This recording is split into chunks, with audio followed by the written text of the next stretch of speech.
ഇടുക്കിയുടെ മലമടക്കിൽ നിന്ന് അനന്തപുരിയിലേക്ക് വാഴൂർ സോമൻ എത്തിയിരുന്നത് ജീപ്പിലായിരുന്നു. തൻ്റെ പൊതുജീവിതത്തിൽ ജീപ്പിനെ അത്രത്തോളം ചേർത്ത് നിർത്തിയിരുന്ന ആളാണ് പീരുമേടിൻ്റെ സ്വന്തം സോമേട്ടൻ.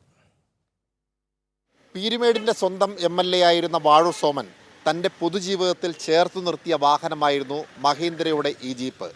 പലപ്പോഴും കാറുകൾ പോലെയുള്ള മറ്റു വാഹനങ്ങൾ ഓടിയെത്താത്ത ഇടുക്കിയുടെ മലമടക്കുകളിൽ ജനകീയ പ്രശ്നങ്ങളുടെ ഭാഗമായി ഓടിയെത്താൻ വാഴൂർ സോമൻ എന്ന സോമേട്ടൻ ഉപയോഗിച്ചിരുന്നത് KL 06D0538 എന്ന നമ്പറിലുള്ള ഈ വാഹനമായിരുന്നു.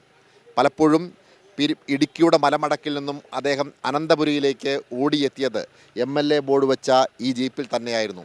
139 മണ്ഡലങ്ങളിലെയും MLA മാർ മറ്റ് കാറുകളിൽ വരുമ്പോൾ സോമേട്ടൻ വ്യത്യസ്തനായി മാറിയത് ഈ ജീപ്പും ഈ ജീപ്പ് യാത്രയും കൊണ്ട് തന്നെയാണ്. പലപ്പോഴും തോട്ടം തൊഴിലാളി നേതാവായി ജനങ്ങൾക്കിടയിൽ പ്രവർത്തിക്കുമ്പോൾ മുതൽ അദ്ദേഹത്തിൻ്റെ കൂടപ്പിറപ്പായി മാറിയത് ഈ ജീപ്പ് തന്നെയായിരുന്നു. അങ്ങനെ എല്ലാ ജനകീയ വിഷയങ്ങളിലും ഓടിയെത്താൻ, പ്രത്യേകിച്ച് തേയിലത്തോട്ടം തൊഴിലാളികളുടെ പ്രശ്നങ്ങളിലൊക്കെ തന്നെ ഓടിയെത്താൻ അദ്ദേഹം ഇഷ്ടവാഹനമായി കരുതിയതും ഈ ജീപ്പ് തന്നെയാണ്. എന്തായാലും വാഴൂർ സോമൻ വിടവാങ്ങുമ്പോൾ MLA ബോർഡ് വെച്ച ഈ വാഹനം കൂടിയാണ് ഓർമ്മയാവുന്നത്. സാംജിത് ആർപ്പുക്കരയ്ക്കൊപ്പം സനോജ് സുരേന്ദ്രൻ, കൈരളി ന്യൂസ്, ഇടുക്കി.